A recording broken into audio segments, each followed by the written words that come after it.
திரைக்கதைகளில் பார்ப்பது போல ஒரு பிரம்மாண்டமான விண்கல் பூமியை தாக்க வந்தால் அதை அணு ஆயுதங்கள் கொண்டு தகர்க்க முடியுமா என்ற கேள்விக்கு தற்போது விஞ்ஞானிகள் ஒரு நம்பிக்கையூட்டும் விடையை கண்டறிந்துள்ளனர். ஒரு கால்பந்து மைதானம் அளவிலான விண்கல் பூமியின் மீது மோதினால் அது ஒரு மிகப்பெரிய நகரத்தையே தரைமட்டமாக்கும் வல்லமை கொண்டது.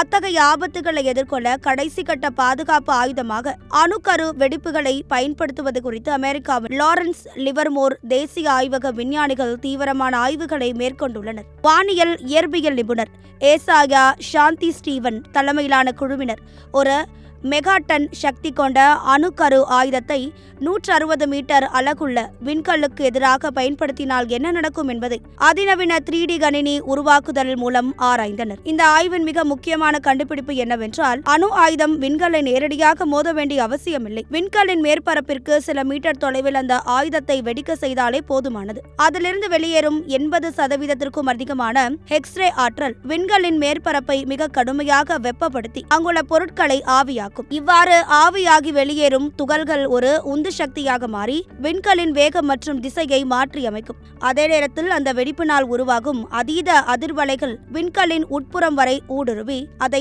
சிதற செய்யும். இந்த சோதனையில் 10 மீட்டர் தொலைவில் அணு ஆயுதத்தை வெடிக்க செய்தபோது விண்கல்லின் 98% பகுதிகள் பலத்த சேதமடைந்து சிதறி போயின. ஆச்சரியமாக 25 மீட்டர் தொலைவில் வெடித்தபோது எக்ஸ்ரே கதிர்கள் விண்கல்லின் அதிக பரப்பளவில் ஊடுருவி இன்னும் வேகமான சேதத்தை ஏற்படுத்தியது கண்டறியப்பட்டது.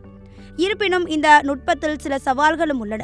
ஒரு விண்கல் அணு ஆயுதத்தால் வெடிக்கப்படும் போது அதன் உடைந்த துண்டுகள் மீண்டும் ஈர்ப்பு விசையினால் ஒன்று சேருமா அல்லது அந்த சிறிய துண்டுகள் பூமிக்கு பாதிப்பை ஏற்படுத்துமா என்பது குறித்த ஆய்வுகள் இன்னும் முழுமையாக பெறவில்லை. மேலும் இந்த 3D கணினி ஆய்வுகள் மிகவும் சிக்கலானவை. விண்வெளியில் வெறும் 145 மில்லி செகண்டுகள் நடக்கும் நிகழ்வை ஆராயவை 1600க்கும் மேற்பட்ட கம்ப்யூட்டர் சர்வர்கள் கொண்டு விஞ்ஞானிகள் 59 நாட்கள் உழைக்க வேண்டியிருந்தது. எது எப்படியாகினும் விண்வெளியில் இருந்து வரும் ஆபத்துகளில் இருந்து மனித குலத்தை காக்க அணு ஆயுதங்கள் ஒரு முக்கிய கேடயமாக மாறும் என்பதில் விஞ்ஞானிகள் உறுதியாக உள்ளனர்.